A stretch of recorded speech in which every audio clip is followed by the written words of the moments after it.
সারা জীবন জেলখানা সম্পর্কে শুধু 14 শিখের ভিতরে নেওয়া। আমি শিখ গুনছি, কোনো খাত ছিল না তো। 11টা শিখ, কথা দিয়ে কথা রাখিনি। 14 শিখের ভিতরে জায়গা আমরা 11টা ই পেয়েছি, শিখ পেয়েছি। 10 ফিট বাই 12 ফিট একটা রুম, যে রুমে 5 জন 6 জন লোক, সেখানে মাঝে মাঝে 5 জনও হয়ে যায়। সেই জায়গাটায় আবার একটা ওয়াশরুম আছে। ওয়াশরুমটা হলো এই পর্যন্ত, মানে বুক পর্যন্ত ইট দিয়ে গাঁথা, গাঁথুনি দেওয়া, কারণ চেহারাটা যাতে বসলেও দেখা যায়। সেই জায়গাটা তাহলে আরো কত হয়? 10 ফিট বাই 12 ফিটের মধ্যে 4 ফিট বাই 5 ফিট একটা ওয়াশরুম। কারণ আমি এটার উপর কাজ করবো দেখে আমি নিজে মাপছি। একটা জানালা এই পাশে, এই পাশে একটা জানালা, আরেক পাশে একটা জানালা, আর একটা দরজা।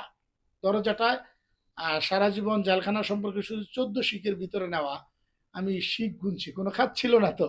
11টা শিখ, কথা দিয়ে কথা রাখিনি। 14 শিখের ভিতরে জায়গা আমরা 11টা পেয়েছি, শিখ পেয়েছি।